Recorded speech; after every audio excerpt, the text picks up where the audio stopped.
Começar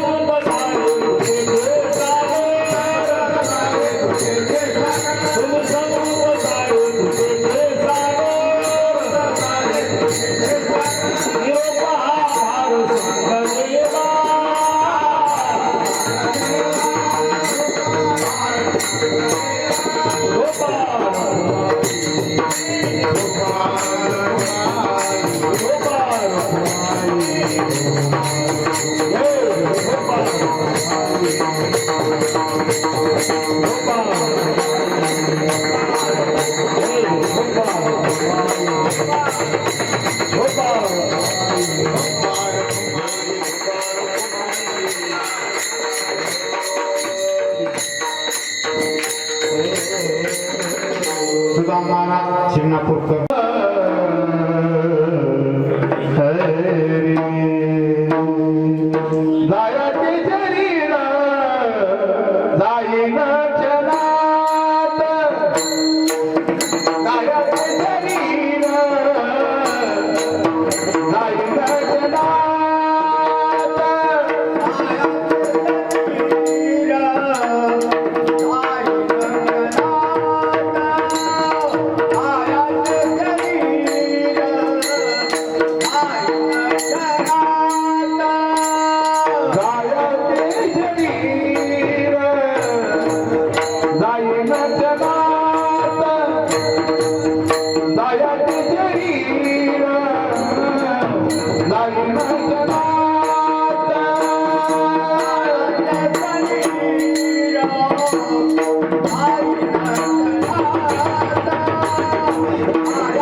तुम्ही संत सारे कृपेचे सागर निरूप हा फार संग देवा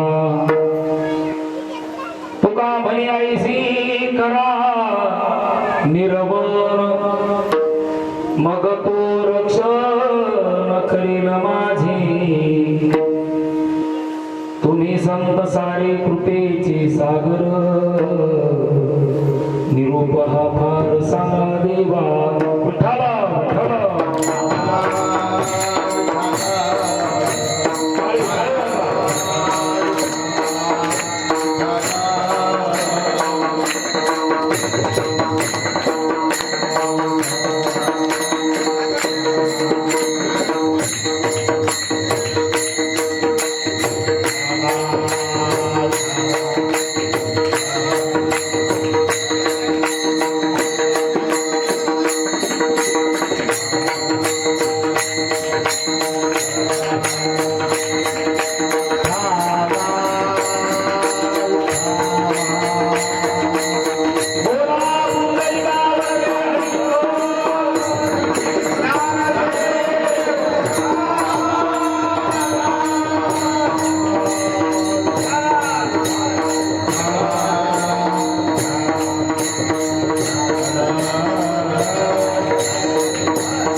ओम नमोजी आद्या वेद प्रतिपाद्या जय जय सुसंवेद्या आत्मरूपा देवा तुझी गणेश सकलार्थमती प्रकाश मनी निवृत्तिदास अवधारी झोजी आता हृदय हे आपणे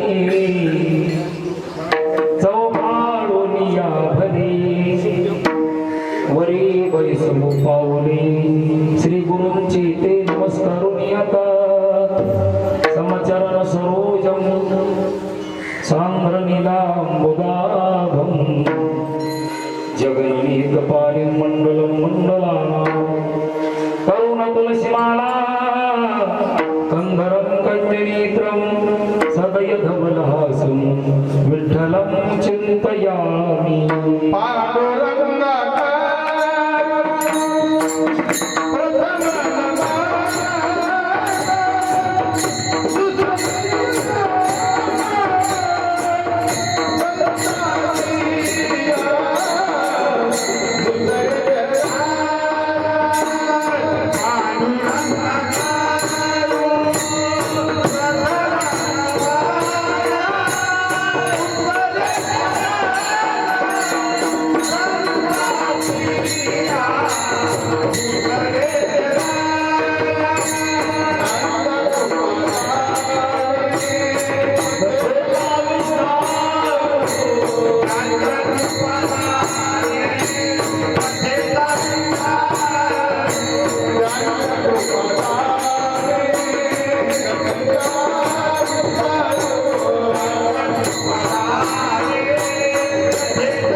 दुसरे चरण संतांच्या त्यांच्या कृपाने कथेचा विस्तारू बाबाजी सद्गुरु दास तुका जयांची केली स्मरण होय सकळ विद्यांचे अधिकरण तेच बंधू श्री चरण श्री गुरूंचे ते नमस्कारून आता महायोग पीठे तटे भीमरत्यं वरं कुण्डलीकाय धातुं मुनीन्द्रै समागत्यतिष्ठं तमानन्दकन्दं परब्रह्मलिङ्गं भजे पाण्डुरङ्गं जोडून या करो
चरणी ठेविला माझा परिसावी विनंती माझी पंढरीनाथा असो नसो भावालो तुझी आठाया कृपा दृष्टी पाही मजकड पंढरी राया. प्रस्तुत आजच्या या कीर्तन रूपी सेवेसाठी निवडलेला अभंग महान भगवत भक्त जगद्गुरु तुकोबाराय वैराग्याचे मेरू जगद्गुरु तुकोबाराय परमार्थाचे कलशस्थानी शोभणारे जगद्गुरु तुकोबाराय. आजच्या अभंगामधून भगवंताची विनंती करतात महाराज. आणि आजच्या कार्यक्रमाचं आयोजन म्हणजे काही कार्यक्रम कसे असतात नित्य कार्यक्रम असतात आणि काही नैमित्तिक. आजचा कार्यक्रम म्हणजे नैमित्तिक कार्यक्रम आहे. वडिलांच्या गोड जेवणाच्या निमित्तानं आयोजन केलेला कार्यक्रम. विठाला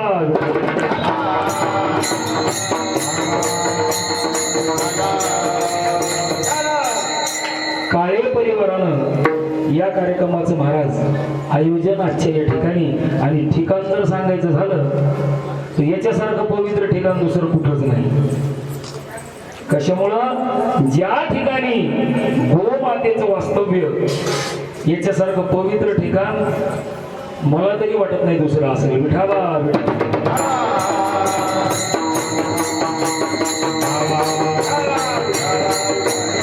अशा या ठिकाणी या गोड जेवणाच्या निमित्तानं वैकुंठवासी विश्वंभरराव सखारामजी काळे यांच्या गोड जेवणाच्या निमित्तानं या कार्यक्रमाचं आयोजन.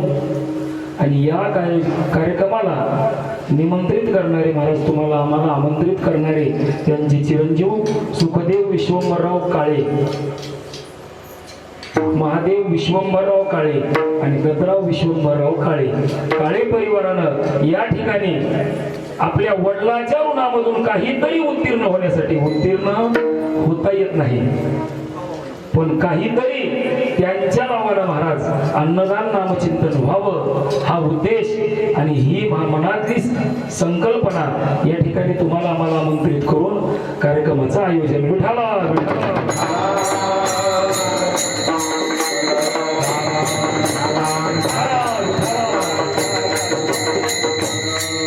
परभणीला मी त्याच्या कॉलनीमध्ये दरवर्षी सप्ताहामध्ये कीर्तनाला जात असल्यामुळं ही माझ्याकडं काळेसाहेबांनी दिलेलं कार्यक्रम बरं का. कारण की आम्हाला ज्यांनी आमंत्रित केलं ते आमचे शेनगावकर महाराज, माऊली महाराज शेनगावकर. आता त्याचं 2-3 दिवसापासून सांगितलं काळेसाहेबांना, म्हणजे नंबरच बंद आहे. मी म्हणलं मी पण लावून बघितला, म्हणजे त्यांचा नंबर बंद असल्यामुळे तुम्हाला सुद्धा पत्रिका द्यायला यावं लागलं म्हणजे महाराज. की आता युग असं निघाले पत्रिका द्यायला यायची गरज नाही, मोबाईलवर पाठवली की कामच झालं. पण असो या ठिकाणी त्यांनी आवर्जून येऊन घरी येऊन पत्रिका दिली आणि तुम्हाला आम्हाला हा सेवेचा योग, त्या निमित्तानं तुम्हाला आम्हाला या ठिकाणी नामचिंतनाचा योग आला. कारण की याच्यासारखा पवित्र काळ दुसरा नाही. विठाला विठाला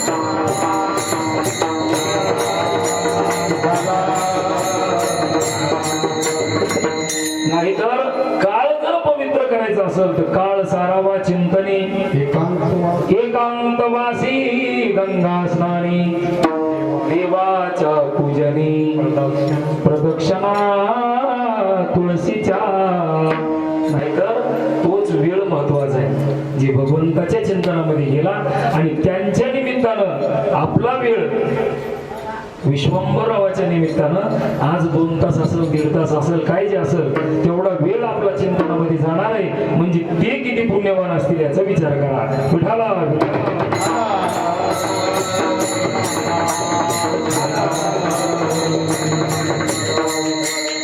नाही तर असं कार्यक्रमाचं आयोजनच होत नाही बरं का.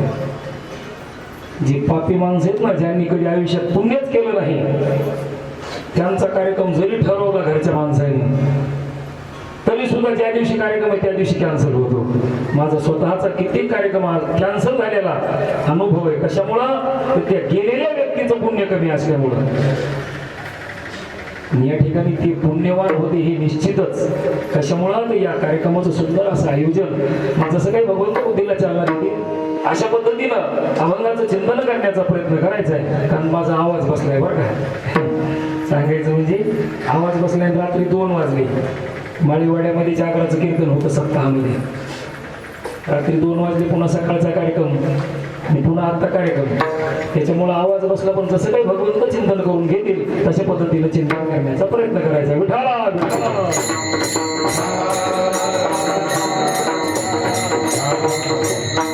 आणि ही काही सेवा माझी एकट्याची नाही. कीर्तन म्हणलं की एकट्याला जमत नाही बरं का. पोथी म्हणल्यावर काय जमल वाचक सूचक झाले की शक्तीचा कार्यक्रम चालू. प्रवचन म्हणलं की वक्ता झाला तर कार्यक्रम चालू. पण कीर्तन म्हणल्यावर हे सगळंच लागतं. एकट्याचा हे खेळ मनोनी मेळ दिला. मग मृदंग वादकाची आवश्यकताच भजन म्हणणाराची आवश्यकता ही सगळे झाले म्हणले महाराज. पण बसणारे लागत नाहीत का ऐकणारे लागत नाहीत का.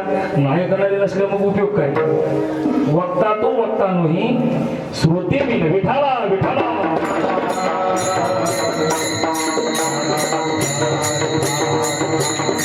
म्हणून ज्ञानोबा आहे ऐकणाराचा तो फार अधिकार मोठं चिंतन सांगतात. ज्ञानोबा आहे सांगतात ऐकणाराची पात्रता काय.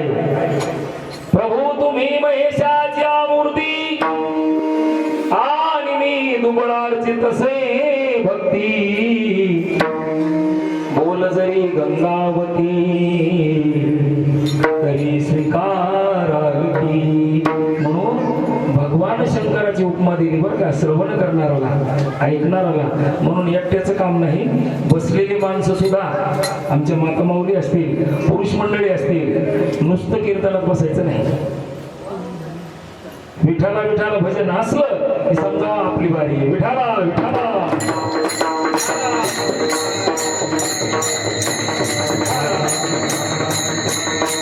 आजच्या सेवेसाठी निवडलेला अभंग जगद्गुरु तुकोबारायांचा. जगद्गुरु तुकोबाराच्या अभंगामधून भगवंताला विनंती करतात पण भगवंतालाच विनंती करत नाही तर संतांना शरण जाऊन भगवंताचं चिंतन करतात आणि भगवंतापर्यंत माझा निरोप पाठवा. कारण कधी हा नरदेह जाईल याचा भरोसा नाही.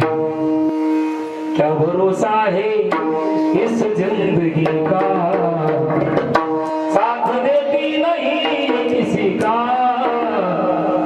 क्या भरोसा है इस जिंदगी का. म्हणून जगद्गुरु तुकोबाराय चिंतन करून सांगतात महाराज. आणखी हे शरीर कधी जाईल ते सांगता येत नाही. म्हणजे जायाचे शरीर जाईल क्षणात कहा गोपीनाथ पावेची ना. मग म्हणजे हे शरीर जर एका क्षणात जात असेल तर विचार करावा. आणि विचाराशिवाय काही नाही बरं का. जे विचार करत नाही त्यांना काहीच महत्व नाही. विठाला विठाला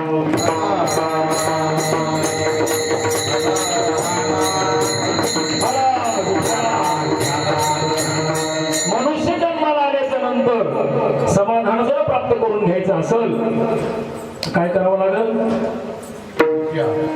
विचार करावा लागल आणि विचार केल्याच्या नंतरच समाधान प्राप्त होते.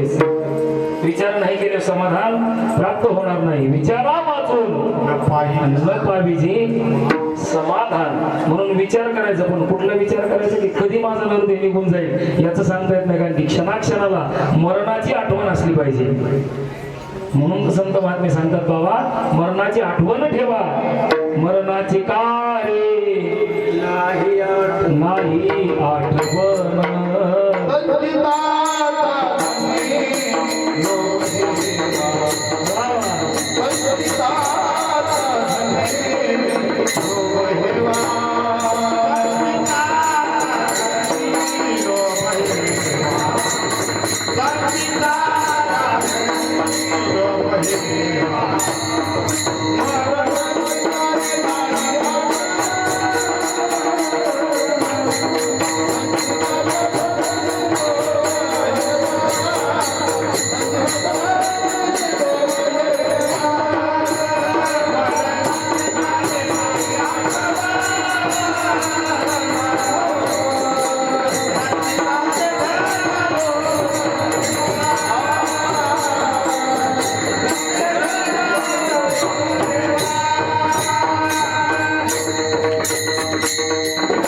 कारण संत महात्मे सांगतात बाबा आठवण करा. कशाची? मरणाची आठवण आहे. आठवण माणसाला नाही राहिली. माणसं कशाच्या पाठीमागे लागली? संचिताचा धन लोभ हे बा. बाकी काहीच नाही. माणसाला वाटायला काय कमवावं, काय नाही. कशासाठी कमवायचे? विचार करा महाराज. विचार सांगू लागलो मी. विचार जर केला तर रावणाची काय साधी संपत्ती होती का? काहीतरी सोबत गेलं का?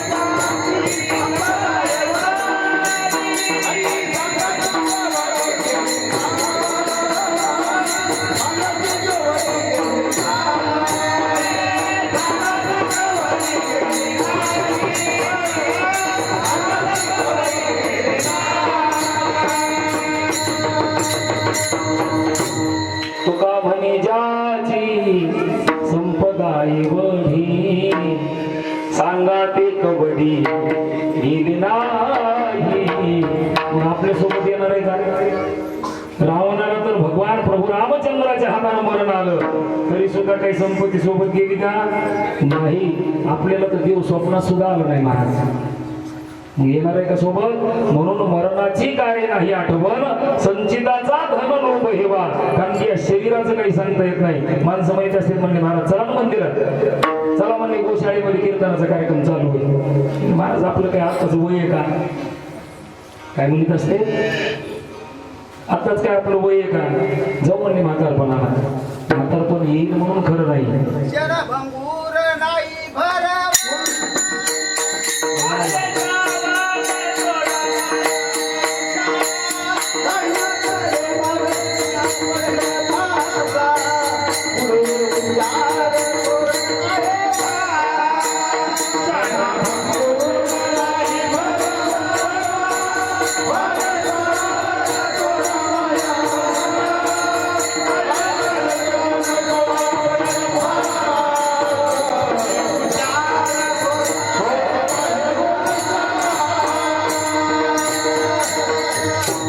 क्षणभंगूर नाही भरवसा वारे सावध थोडा मायाशा काही न खेळू मग गळा पडेल फासा. पुढे हुशार आहे थोर आहे ओळसा गा. क्षणाचा सुद्धा भरोसा नाही. एक क्षणामध्ये हा नरदेह जाईल महाराज. मासी पंख पाखडे तव हे सरे. माशीला तरी म्हणले पंख हलवायला वेळ लागल. नाही तर माणसं माहित असेल हातता बोलली हो. जेवता जेवता हातातला घास हातात राहिला आणि जीव निघून गेला. म्हणून विचार करायचा आहे. कारण की कधी नरदेह, कारण की हे काय सोपं आहे का महाराज? मिळालं म्हणजे काय सोपं आहे का? एक एक योनी कोटी कोटी फेरा मनुष्य देह एका एका योनीमध्ये कोटी कोटी वेळा जन्म घ्यावा लागतो आणि नंतर मनुष्य देह प्राप्त होतो. सहज प्राप्त झालाय का? मुळीच नाही. योनींचा जर विचार केला, अंडज स्वदज आणि जारज या सगळ्या योनींचा जर विचार केला तर एका एका योनीमध्ये कोटी वेळाला जन्म यावा लागतो. पुन्हा मनुष्य देह प्राप्त होते. तर विचार करा, साधं तुम्हाला सांगतो कासवे सर, आता हे झाड तुमचं किती दिवसापासून आहे? आता हेला कळत नाही याच्या आधी किती पिढ्या झाल्या माहितीये का? नाही. मग इतक्या पिढ्यापासून नुसतं लिंबाचं झाड उभं आहे. आता कधी त्याचं आयुष्य संपणार आहे? विचार करा, झाडाच्या जर योनीला गेलं तर एका झाडाला एक झाड आहे का? नाही, कोटी झाड आहेत म्हणले. एक एक योनी कोटी कोटी फेरा. एका योनीत गेल्याच्या नंतर लिंबाचं झाड आहे का? एकच. कशा कशाचे झाड आहेत महाराज, बरोबर आहे का? एवढ्या झाडामध्ये कोटी वेळा जन्म घ्यावा लागतो. ते संपल्याच्या नंतर एका एका योनीमध्ये, या सगळ्या योनीमध्ये कोटी वेळा जन्म घ्यावा लागतो आणि नंतर मनुष्य देह प्राप्त होतो. सहजासहजी प्राप्त झाला नाही. मग एवढा सुंदर जर देह त्या भगवंतानं दिला, मग काय करावं? तर फक्त एकच विचार करावा की काय करावं याचा विचार असावा. या मनुष्य देहाला आल्याच्या नंतर कसा आपला उद्धार होईल याचं फक्त चिंतन करावं. नाही तर मनुष्य देह काय कशासाठी दिला नाही देवाने? कशासाठी दिलाय? फक्त भजन करण्यासाठी दिलाय. विठाला विठाला.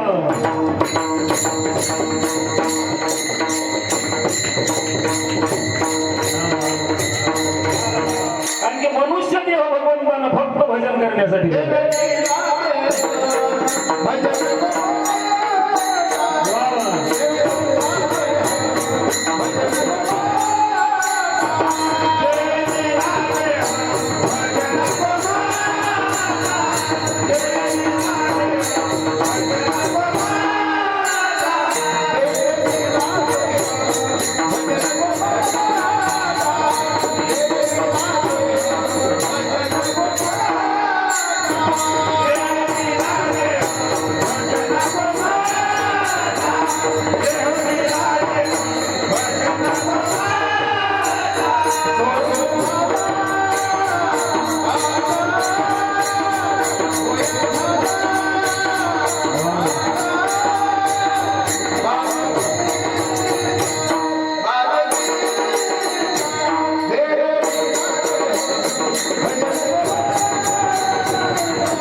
भजना कोमटा. ज्यावेळेस ब्रह्मदेवानं सर्व सृष्टी निर्माण केली त्यावेळेस विचार केला देवानं, म्हणजे सगळं काही निर्माण झालं पण एवढं तयार करून माझं नाव घेणार कोणीतरी आहे का? नाही. मग त्यावेळेस मनुष्य देह निर्माण केला. कशामुळं? माझं नाव कोणतरी घ्यावं याच्यासाठी भगवंतानं मनुष्य देह दिला. देवे दिला देह भजना कोमटा. पण काय झालं म्हणले? तो या झाला फाटा बाधिकेचा. एवढा सुंदर मनुष्य देह प्राप्त झाला पण माणसं करायचं ते करत नाहीत आणि नको ते केल्याशिवाय राहत नाहीत. विठाला विठाला.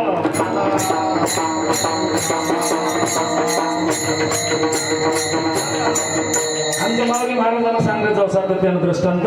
म्हणले जे बजेट ज्या कामासाठी मिळालं त्या कामात वापरलं तर ठीक आहे म्हणले, जर नाही वापरलं तर जेलमध्ये जावं लागते. बरोबर आहे का? रोड साठी बजेट मिळालं, घरच बांधलं, जमल का? मग हे बजेट कशासाठी मिळालंय?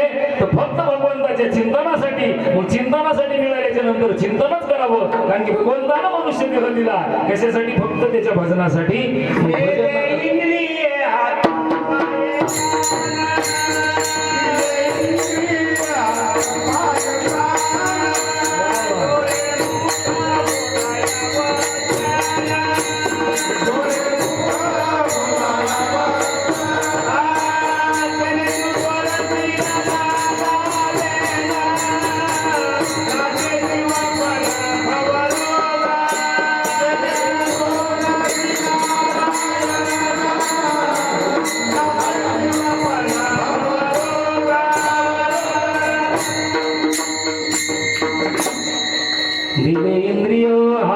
पाय कान डोळे मुख बोलाया वचन जेणे तू जोडसी नारायण नासे जीवपान भवरोग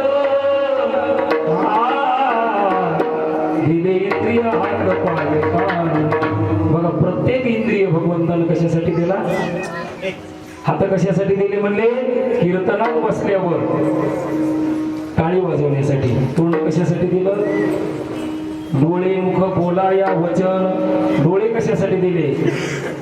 डोळे भरून या पाहिन तुझे रूपण हेची मज सुख देई देवा. वाही रंगी टाळी नाचे न उदास हे देई हातास पाया सुख. कान भरून या ऐकेन तुझी कीर्ती हे मज विश्रांती देई देवा. मग आपण विचार करा की बजेट ज्याच्यासाठी मिळालं त्याच्यासाठीच आपण वापरतो का? बरोबर आहे का बाबा? हे जे बजेट मी सांगू लागलो ना, ज्या कामासाठी मिळालं त्याच कामात वापरतो का? खरं सांगायचं खरं. कारण की इथं उभा टाकल्यावर बसल्यावर कीर्तनात बसल्यावर खरं सांगायचं असते बरं का. खरं सांगा. मग आता आपण जर वापरीत नसतो तर जेलमध्ये जावं लागणार नाही का? कोणत्या जेलमध्ये? वर गेल्याच्या नंतर. त्याच्यामुळे इथं विचार करा. विठाला विठाला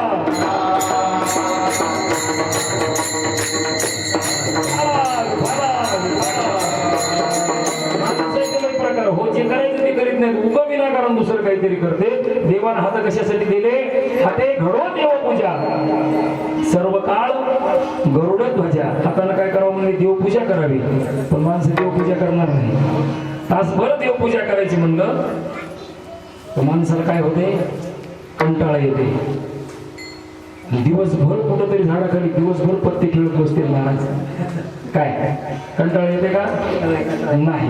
पण हातात तासभर देवपूजा करायची म्हणल्यावर कंटाळा येते.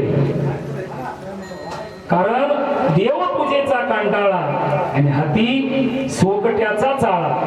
जे करायचं ते करणार नाही. गावातल्या दिवसभर मोरे उपशी दे पण तासभर देवपूजा करणार नाही. हाते मोऱ्या उपसी कामे करी नाना परी देवाच्या पूजना कंटाळसी. कारण की देवपूजेचा कंटाळा हाती सोकट्याचा चाळा. दुसरं काही करते नको ते केल्याशिवाय राहत नाही. तर जे करायचं ते करीत नाहीत. कारण एक दिवशी काय झालं थोडासा दृष्टांत सांगतो. भजन करा. विठाला विठाला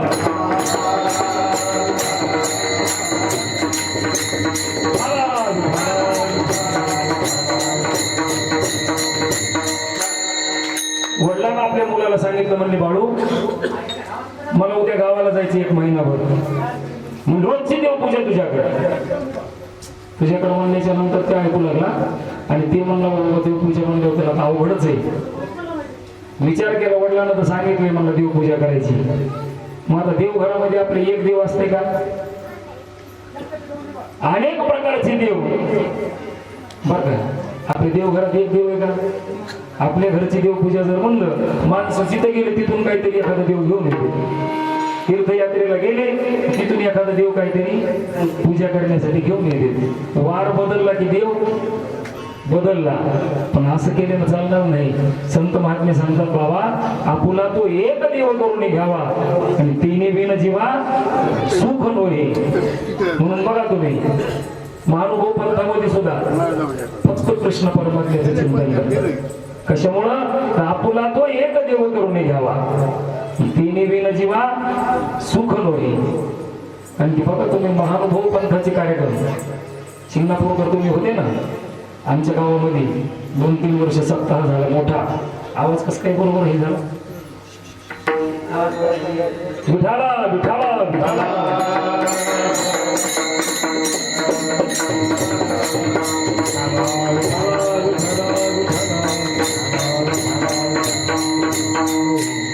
आधीच माझा आवाज बसला की स्पीकर कर करायला. बरोबर आहे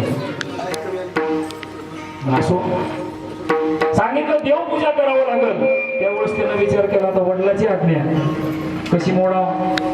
देवपूजा करायला महाराज काय झालं वडील गावाला गेले. सगळे देव बघितले ते एवढे मोठे देव धुत बसायला म्हणला तासभर तरी लागते. त्याच्यापेक्षा आपण काय करू म्हणला सगळेच बादलीत टाकू नाडावर घेऊन त्यांनी मोजून टाकले होते. वर काढली पुन्हा मोजली तर त्याच्यामध्ये 3 देव कमी भरले. कशामुळे कमी भरली? आता ते देवघरामधले देव सगळे सारखे असतात का? मग ते काही पातळ असतात पत्र्याचे, खंडोबासारखे सोनारापासून करून आणलेले. मग ते जे पातळ होते ते पाण्यात बुडवल्याबरोबर तरंगले आणि वर निघून गेले. महाराज मोजले 3 देव कमी भरले. काय सगळे काय आमच्यासारखेच असतात का? माणसं सुद्धा बघा ना तुम्ही, सगळे काय आमच्यासारखे धष्टपुष्ट असतात का? मग काही माणसं अशी असतात. मग ते देव पातळ होते ना, ते निघून गेले. 3 देव कमी भरले. ते म्हणला वरी काढल्यावर मोजले तर म्हणला 3 देव कमी आहेत. पहिल्याच दिवशी महिनाभर वडील येणार नव्हते. ते म्हणलं 3 देव कमी आहेत. आणि देव 3 कमी आहेत म्हणलं विहिरीत बुडून मेले. मग आता देवाला काय झालं? सुतक पडलं. एका देवाचं 10 दिवस म्हणल्यावर 3 देवाचं किती झाले? 30 दिवस म्हणजे महिनाच गेला. म्हणलं आता देवपूजा करायला गरज नाही. म्हणलं देवपूजा करायचं कामच नाही. तसेच देव ठेवले महाराज. वडील महिन्याच्या नंतर घरी आले. अरे म्हणले बाळू, देवघरावर सगळी धूळ चढली. म्हणले देवपूजा केली नाही का? ते म्हणलं बाबा काय सांगू, सगळे देव म्हणला मी आडावर नेले, त्याच्यातले 3 देव विहिरीत पडून गेले. आता माणसाला तर सुतक असते म्हणलं, देवाला नाही का? मग सुतक पडलं म्हणलं देवाला. एका देवाचे 10 दिवस म्हणलं तर महिन्यात निघून गेला. मग वडील महाराज एवढे रागावले, घराच्या बाहेर काढलं.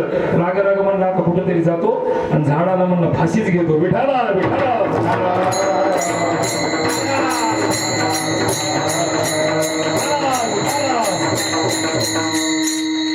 दूर जंगलामध्ये गेला आणि एका झाडावर चढला. दोरी घेतलेली होती सोबत आणि फाशी घ्यायला ती दोरी बांधू लागला. एक राजा घोड्यावर बसून त्या ठिकाणाहून जाऊ लागला. जात असताना त्यानं बघितलं एक ग्रस्त नवीनच म्हणजे म्हातारा तरुण दिसायलाय आणि झाडावर जाऊन दोरी बांधायलाय. नक्की म्हणलं काहीतरी विचित्र त्याच्या मनामध्ये आहे. म्हणून राजा जवळ गेला आणि सांगितलं बाबा अरे काय करतो? ते म्हणला विचारू नका. म्हणलं महाराज मला फाशीच घ्यायची. अरे म्हणले हा नरदेह एवढा दुर्मिळ असणारा तुला प्राप्त झाला आणि फाशी घ्यायला कशाला म्हणला आत्महत्या करतो? खाली ये, तुला काहीही संकट असलं तर मी तुझं निवारण करेल, कारण मी राजा आहे म्हणला. ये खाली. खाली आला. खाली आल्यावर सांगितलं म्हणले तुला एवढं काय संकट आलं? काहीच करायचं नाही म्हणले, तू आजपासून तुला सगळ्या लागणाऱ्या गोष्टी मी पुरवतो. त्याला बरं वाटलं महाराज. बरं वाटलं. त्यानं सांगितलं राजानं काही करायचं नाही म्हणले, काम नाही धंदा नाही काही नाही, 2-3 टाइम जेवायचं, आराम करायचा. पण काय करायचं? सकाळी राजदरबारामध्ये देवपूजा करायची. ते म्हणला त्या देवपूजेला कंटाळून तो फाशी घेऊ लागलो. विठाला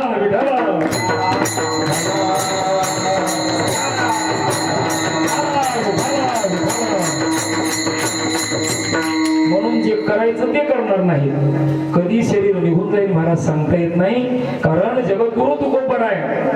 विनंती करतात संत महात्म्यांना की माझा हा नरदेह कधी निघून जाईल सांगता येत नाही. त्याच्यासाठी मला भगवंताची प्राप्ती व्हावं. याच्यासाठी तुम्ही काय करा, संताला शरण जाऊन. नाही तर भगवंतानं सुद्धा अनेक ठिकाणी सांगितलं तुम्हाला जर माझी प्राप्ती करून घ्यायची असेल तर संताला शरण जावं लागेल. म्हणे दिन बंधू तुम्ही सावध व्हावे, संतासी शरण माझे नाम जपावे. संताला शरण जाऊन भगवंत सांगतात माझं नामस्मरण करा, निश्चित तुमचा उद्धार झाल्याशिवाय राहणार नाही. विठाला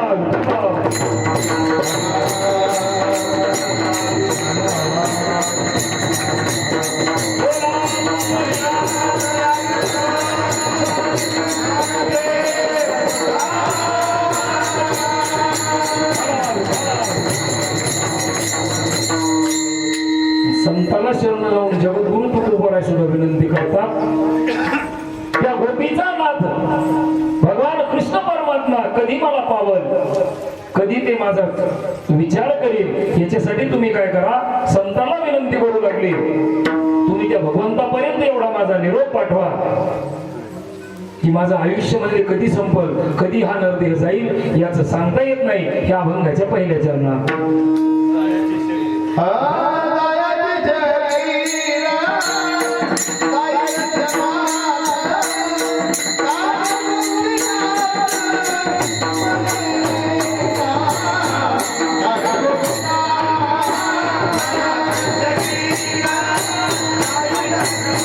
Yeah.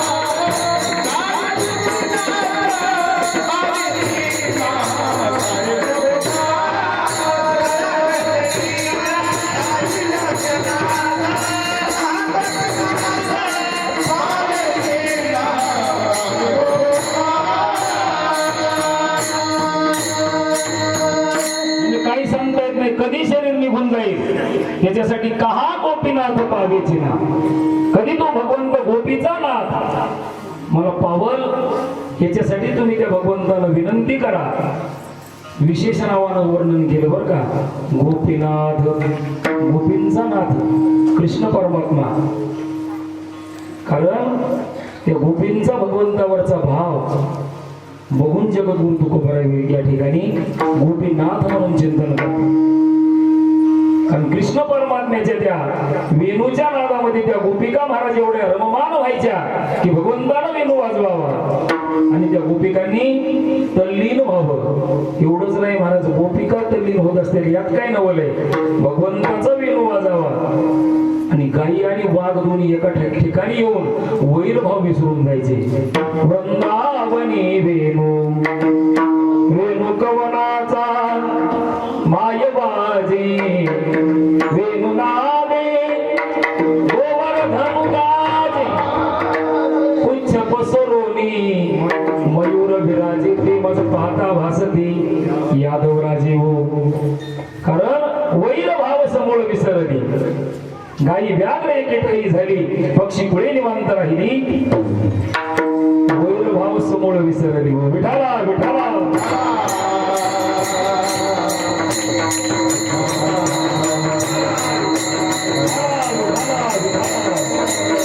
म्हणून संतांना विनंती करतात जगद्गुरु तुकोबाराय कहा गोपीनाथ पावेची ना. मग संत महात्म्यांना विनंती करतात आणि काय वर्णन करतात, संताचं वर्णन करतात महाराज. संत कसे, तुम्ही संत सारे कृपेचे सागर,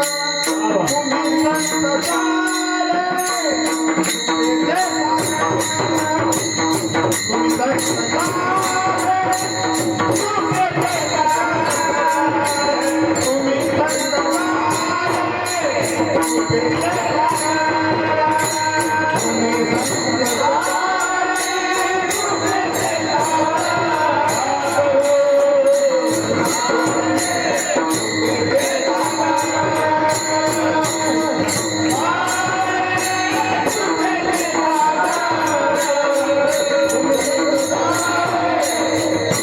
सारे कृपेचे सागर,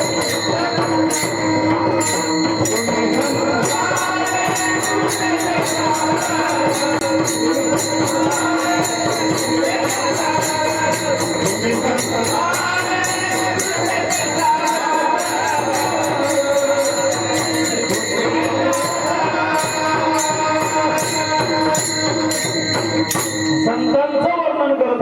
जगद्गुरु तुकोबाराय त्या संतांना उपमा कशी देतात, सागराची उपमा देतात महाराज. तुम्ही संत सारे कृपेचे सागर, निरोप हा फार सांगा देवा.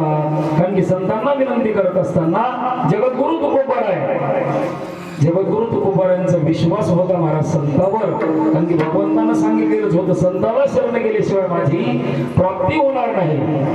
नाहीतर प्राप्ती जर झाली असती तर नामदेवरायाला औंढ्याला जायचं काम पडलं नसतं.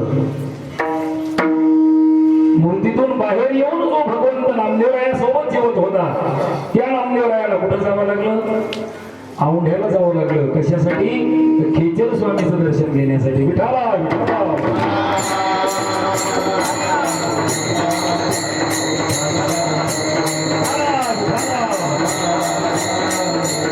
कारण की भगवंतानं नामदेवाला सांगा, अरे नामदेवा तू रोज माझ्यासोबत राहतोस पण आणखी मी तुला कळालो नाही. असं देवानं म्हणल्याच्या नंतर नामदेवरायाला म्हणायचं, देवा हो तुम्ही कळायला न कळायला रोज माझ्यासोबत जेवता बसता उठता, मग आणखी काय म्हणले कळायचं राहिले. त्यावेळेस नामदेवरायला सांगितलं म्हणजे तुम्हाला आणखी नामदेवा ओळखलं नाहीस. नाही म्हणले देवा मी तुम्हाला ओळखलं, तुमच्या सोबत जेवतो बसतो उठतो, तुम्हाला ओळखत नाहीस म्हणले नामदेवा. मी काय करतो, उद्या तुला चंद्रभागेच्या तीरावर भेटायला येतो, तुम्हाला ओळखून दाखव. असं म्हणल्यावर नामदेवराय म्हणले हो. चंद्रभागेच्या तीरावर जाऊन बसले होते महाराज नामदेवराय. भगवंत भेटायला आले, पण कशा वेशात आले, घिसड्याच्या वेशामध्ये आले. घिसड्याचा वेश भगवंताला धरला, घिसडीचा वेश रुक्मिणी आई साहेबांना धरला, आणि गाढवाला काय केलं, गरुडाला काय केलं होतं, गाढव केलं होतं. आणि अशा वेशामध्ये भगवंत आले. आता घिसड्याचा पसारा म्हणल्यावर तुम्हाला माहितच आहे, गावगाव घिसडी असतात. आता तुमच्या इथे आहेत का, आहे का, एखादंच घर असतं बरं का, जास्त नाही.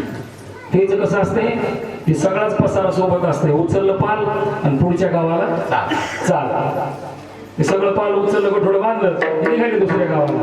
मग घिसड्याच्या वेशात भगवंत आले, नामदेवराय बसलेले होते त्याच ठिकाणी आले. मग त्याच्या सोबत काही एक पसारा असते का, मग त्याच्या सोबत महाराज त्या गाढवाच्या पाठीवर कोंबड्याचे कुरुडे होते, काही चित्राचे कुरुड, असं सगळं महाराज त्या नामदेवराय जिथे बसले होते तिथंच पसारा टेकवल्यावर नामदेवराय म्हणून लागले देव येतो म्हणले होते. देव तर काय आले नाहीत म्हणले, हे सोंगच आले.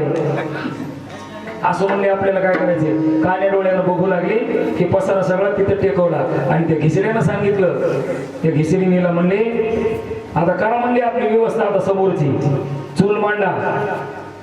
चूल मांडायची काय, गॅस होता काय पेटवायला, म्हणजे 2-3 दगड बघा, दगड बघितले महाराज, चूल मांडली त्याच्यावर एक एवढं हांडा ठेवला गाडगर. आणि त्या हांड्यामध्ये काय केलं, पाणी टाकलं आणि त्याला जाळ घालायला सुरुवात केली. आता जाळ घालू लागले, नामदेवराय उगाच बघू लागले महाराज कान्या डोळ्यानं. मग त्या घिसड्यानं सांगितलं म्हणले टाका त्याच्यात आता पसारा. काय पसारा टाकायचा होता, कोंबड्याचं कुरुड जवळ घेतलं, टाक म्हणले ते कोंबडं त्याच्यात टाकलं महाराज. एक टाकलं, तिकडून विचारायचं त्या घिसड्यानं भरलं का, उत्तर यायचं नाही. पुन्हा विचारायचं, टाक दुसरं, टाकलं दुसरं, भरलं का, नाही. ते हांडा तर एवढाच होता महाराज. ते 2-4 कोंबड्याची कुरुडे होते. नामदेवराय बघू लागले, तेवढ्या कुरुड्यामध्ये बसले तरी ते भरलं नाही. नामदेवराय विचार करू लागले, काय चमत्कार आहे का काय काही.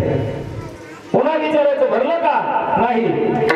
टाक दुसरं, पुन्हा विचारायचं, भरलं का, नाही. मग आता सगळं संपलं म्हणले, भरलं नाही. मग काय करायचं, बाबा नव्हतं म्हणले जवळ बसलाय, टाक त्याला माझा. असं म्हणल्यावर नामदेवरायला विचार केला, सगळा पसारामध्ये भरला तरी ते भरलं नाही. माझी तरी काय कथा आहे, जी उठली महाराज पळतच देवाच्या जवळ गेली आणि जवळ जाऊन देवाच्या समोर उभा टाकून म्हणू लागले, देवा अहो काय सांगावं म्हणले, तुम्ही येतो म्हणले भेटायला, तुम्ही तर आलेच नाही. तिथं असं सोंग आलं म्हणले, कसं तरी जीव वाचून आलो. विठाला विठाला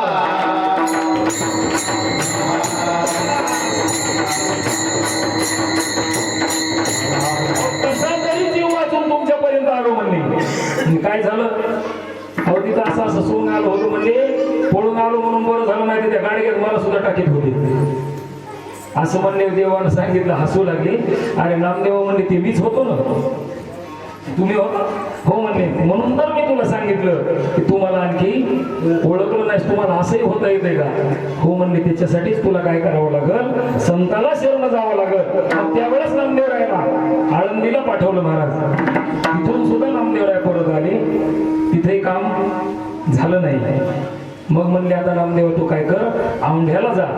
औंढ्याच्या ठिकाणी म्हणले खेचर स्वामी नावाचा महात्मा आहे, तिथे गेल्याच्या नंतर निश्चित तुझा उद्धार होईल आणि तुला माझी ओळख होईल, असं भगवंतानं सांगितलं. नामदेवराय मुक्काम मजल करत करत औंढ्याच्या ठिकाणी आले आणि औंढ्यात विचारू लागले, म्हणले खेचर स्वामी कुठे राहतात.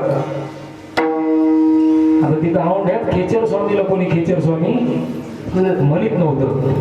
जसं जगद्गुरु तुकोबारायांना तुकाराम महाराज कोणी म्हणायचं नाही, देव वेडा तुका म्हणायचे. तसं औंढ्यात विचारू लागले, तिथं म्हणजे खेचर स्वामी वगैरे कोणी नाही. मग एक ग्रस्त म्हणला, एक म्हातारा आहे म्हणजे त्याचं नाव खेचरे आहे. असं म्हणल्यावर नामदेवरायाने विचार केला, जाऊ द्या म्हणजे इथपर्यंत आलो, तसं ते म्हातारा कोण आहे त्याला तरी बघून जाऊ, भेटून जाऊ म्हणून गेले. गेल्याच्या नंतर महाराज ज्या ठिकाणी खेचर स्वामी बसले होते त्या ठिकाणी गेले. गेल्यावर बघितलं, खेचर स्वामीला बघितल्यावर नामदेवरायानं बघितलेल्या अवस्थेत म्हणू लागले, लोक म्हणू लागले म्हणले ते काही चुकीचं नाही, खेचऱ्याचे म्हणू लागले ते बरोबर आहे म्हणले. कशामुळं? अहो ज्या ग्रस्ताला देव कळत नाही त्याला खेचर नाही तर काय म्हणायचं? कशामुळे म्हणू लागली? तर खेचर स्वामीनं काय केलेलं होतं, पायात जोडा होता आणि जोड्यासहित पाय भगवान शंकराच्या पिंडीवर ठेवलेले होते. विठाला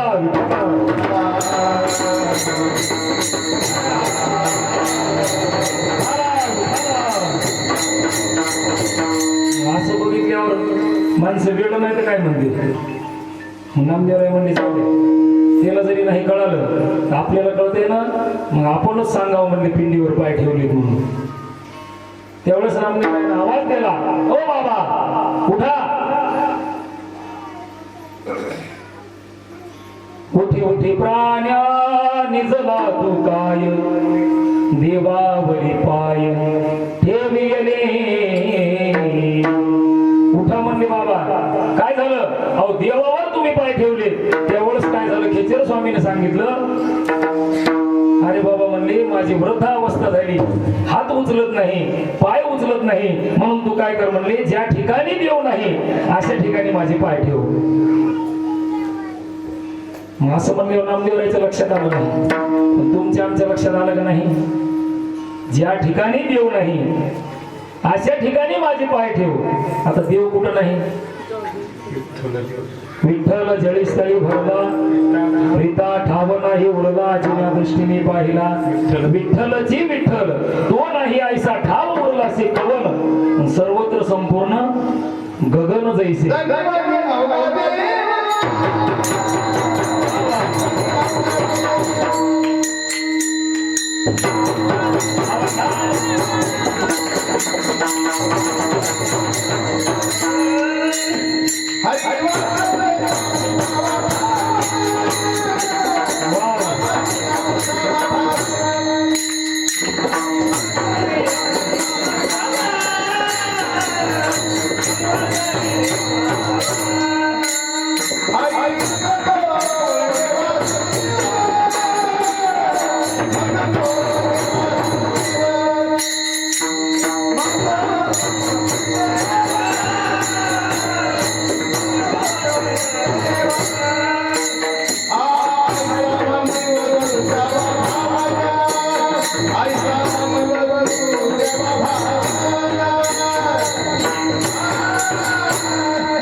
जनीवनी अवघा देव वासनेचा कुसावा ठाव, मग ओळंग तो वासुदेव ऐसा मनी असू द्यावा भावगा.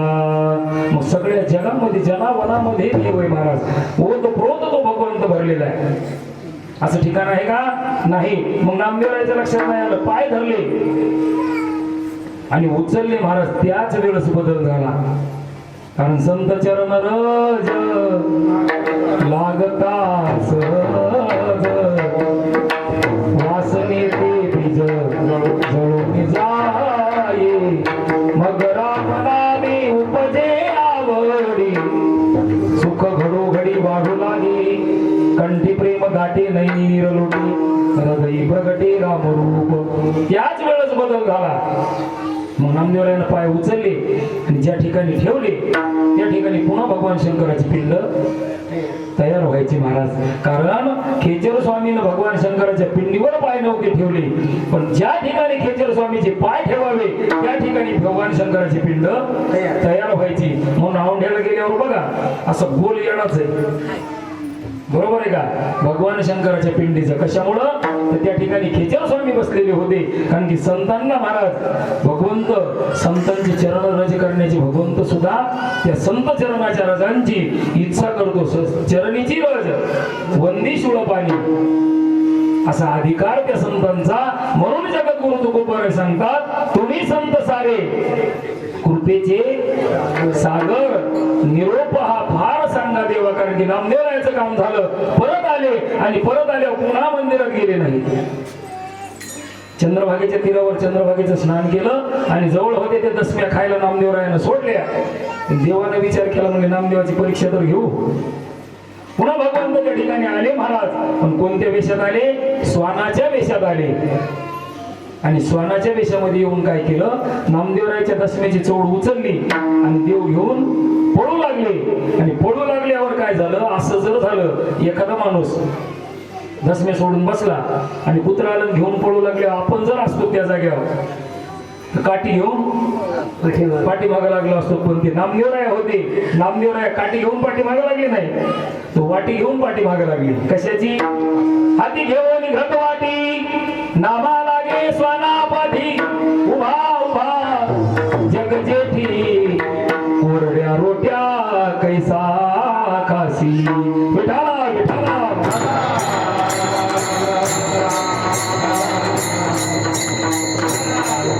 म्हणून नामदेवरायाला प्राप्ती झाली महाराज संतांच्या कृपेनं. म्हणून सांगतास तुम्ही संत सारे कृपेचे सागर. निरोप हा फार सांगा देवा, माझा सुद्धा निरोप तुम्ही काय करा, त्या भगवंतापर्यंत पोहोचिती करा. कोणता निरोप पोहोचिती करा, कारण की मी कसा आहे, मी कोण आहे, मला इथं कुणीच नाही म्हणली. असं जगद्गुरु तुकोबाराय म्हणाले अभंगाच्या 3ऱ्या चरणात.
जगद्गुरु तुकोबाराय काय म्हणतात महाराज अभंगाच्या 3ऱ्या चरणामध्ये जगद्गुरु तुकोबाराय त्या संतांना म्हणतात की मी कसा आहे, अनाथ आहे, अज्ञान आहे, कोणी नाही त्याला. अनाथ म्हणले तर कोणी असते का? नाही. मग हे कोण म्हणावं? तुकाराम महाराजांना. आपण म्हणायची काही गरज आहे का महाराज? आपल्याला सगळेच आहेत ना, बरोबर आहे का? पण सगळे पण सोडिणार आहेत का? नाही. सगळे असताना जगद्गुरु तुकोबाराय म्हणतात. जगद्गुरु तुकोबारायला माहित होतं हे आपले कोणी नाही.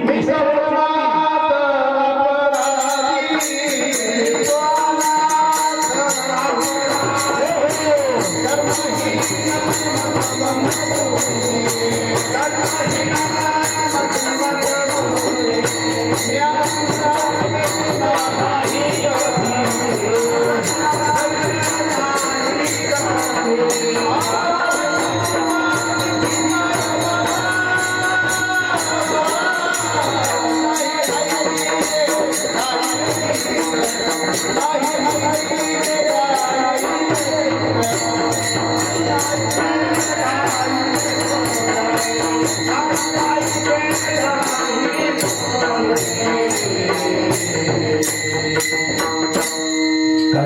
मी तो अनाथ मी अपराध तव अनाथ अपराधी कर्महीन मतिमंद बुद्धी तुझं मी आठविले नाही कधी वाचे कृपा आणि दे माय बाबा नाही ऐकिले